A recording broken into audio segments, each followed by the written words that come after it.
Welcome to the Kectil Global Roundup, your monthly source for news and updates from around the world. Welcome to Kectil Global Roundup, where we bring you insights into pressing global issues. I am Alexandra Fomin, your host for today's episode.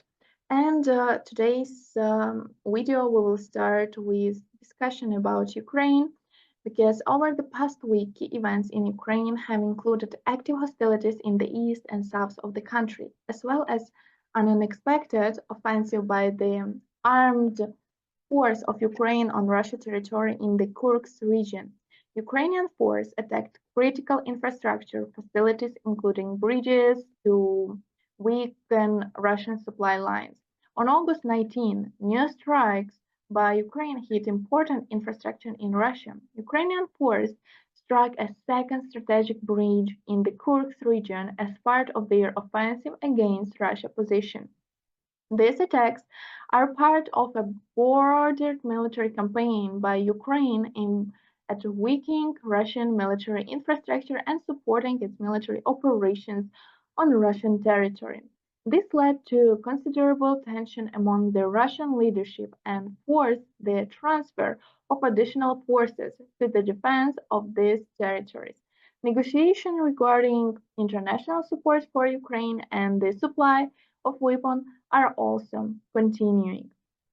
And next country that we will consider the news for today's episode is Myanmar. According to the UN, the military junta in Myanmar is committing war crimes at an alarming level. The military continues to use violence, including torture, sexual assault, and extrajudicial killing to suppress the opposition. The UN reports a significant increase in the number of human rights violations across the country. The conflict in Myanmar is intensifying, which leads to mass displacement of people, in particular representatives of the Rohingya. The number of wanderers arriving in Bangladesh is increasing. Refugees report intense military operations that force them to flee their homes. And yeah, next one that is not so good news we got from this is Thailand. Thailand is currently experiencing a political crisis caused by the removal of the prime minister. An important event took place on August 15 when the Constitutional Court of the Thailand decided to remove the current prime minister, which caused a wide response in the country. The court decision was the result of political pressure and accusations of corruption.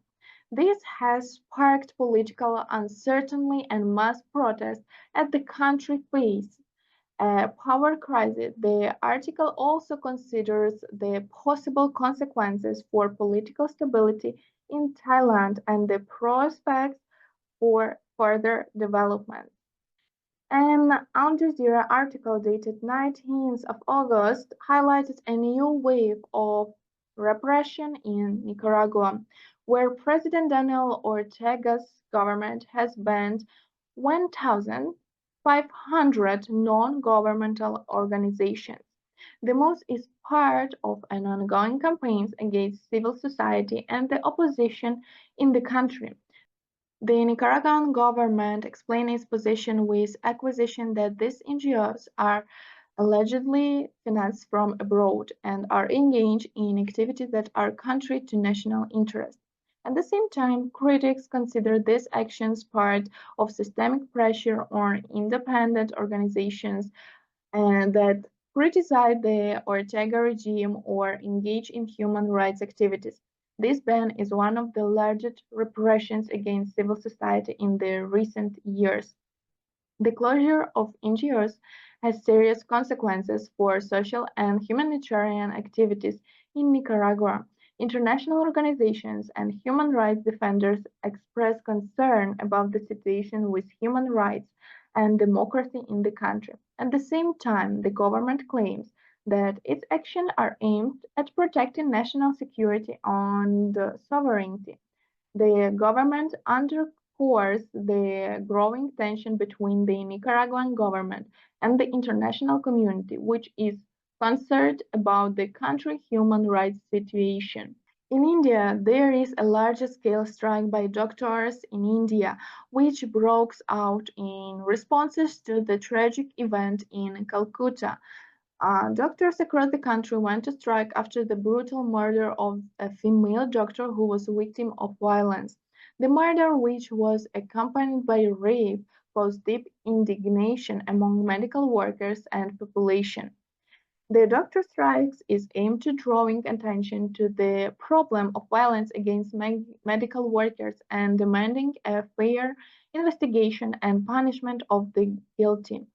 Rallies and demonstrations taking place in various cities of the India emphasize the importance of ensuring safety for doctors and strengthening the justice system. This incident became a catalyst for a broader discussion of the working conditions of medical workers and the need for reforms in the field of healthcare and law and order.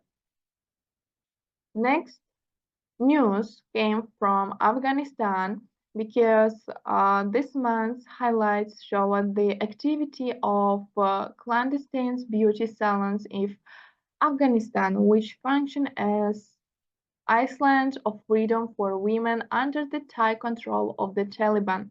Under strict restrictions imposed by the Taliban, this underground beauty salon became important place for self-expression and preservation of cultural tradition. The article describes how these salons allow women to enjoy services such as makeup and hairdressing that are not normally available under the former regime. The owners and customers of this establishment show considerable ingenuity and courage, risking exposure and persecution.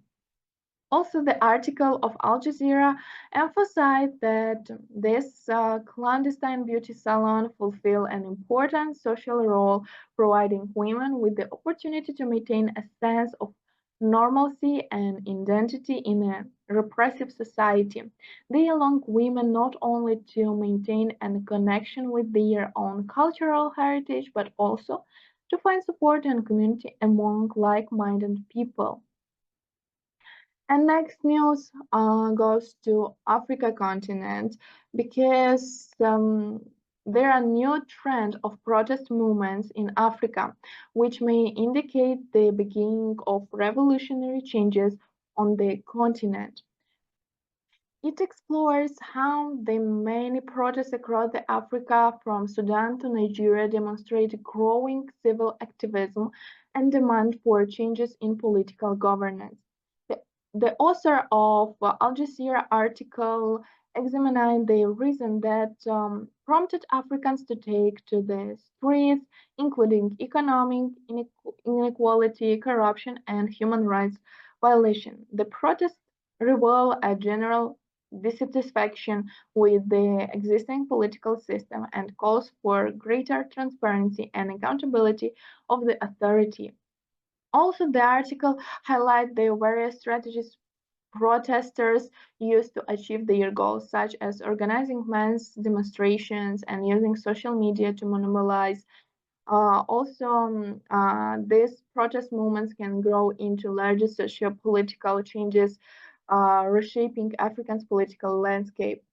Uh, this um, these all events demonstrate that the continent may be on the verge of a revolutionary change that reflect the broader trend of the struggle for justice and human rights in Africa.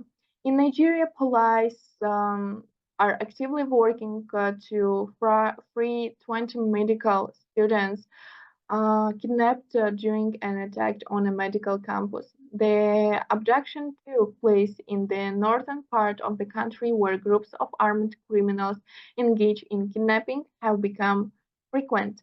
Law enforcement is focused on negotiating with the kidnapped and using all available resources to ensure the safe return of the students. At the same time, the police are conducting operations to arrest criminals and investigate the circumstances of the abduction. Kidnapping has become a serious security challenge in Nigeria, and the situation highlights the wider context of instability in the country. Relatives and the community express deep concern and pressure on the authorities to quickly resolve the situation. Next crisis situation now is in Zimbabwe, where activists have found themselves under severe pressure ahead of an important summit of the Southern African Development Community. In particular, the article of Al Jazeera highlights that the Zimbabwean government has intensified repression against political activists and human rights defenders in the run-up to the summit, raising concerns among the international community. Activists and opposition groups in Zimbabwe report arrest, harassment, and other forms of pressure from law enforcement agencies. These actions are seen as an attempt to silence critical voices and suppress protest ahead of an important international meeting. The summit is expected to provide a platform to discuss the situation in the country and possible ways to support democratic processes and human rights in the region. For today, this is all the news we wanted to share with you. Thank you for being with us. We wish you peace in your countries. Please don't forget to subscribe to the channel for more insightful updates and inspiring stories from around the world. We also have podcasts where you can find even more news and interesting first-hand stories. You can also find links to all our social networks in the description below this video. Stay tuned for next month's Kectil Global Roundup, where we'll continue to explore the latest news and trends shaping our world.